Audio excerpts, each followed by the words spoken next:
Susah nak menyimpan? Ini strategi yang ramai orang terlepas pandang. Bayangkan, menurut data daripada Bank Negara Malaysia, sebanyak 75% rakyat Malaysia tidak mempunyai simpanan walaupun sekadar RM1,000. Masalah ini sebenarnya bukan semata-mata sebab tak cukup duit. Hakikatnya, cara kita menyimpan itu sendiri yang kurang berkesan.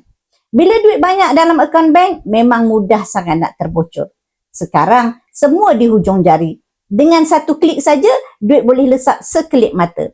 Kalau tuan-puan jenis yang susah nak menyimpan, mungkin dah sampai masa untuk tuan-puan ubah strategi. Salah satu cara yang boleh bantu tuan-puan dengan jadikan emas sebagai salah satu bentuk simpanan. Berbeza dengan simpanan tunai, emas secara semula jadi membuktikan kita lebih berhati-hati. Nak jual pun kita fikir banyak kali.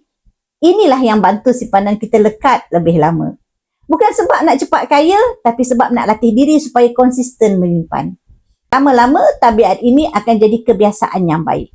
Sekarang pun dah banyak platform simpanan emas yang mesra pengguna dan boleh disesuaikan ikut bajet masing-masing.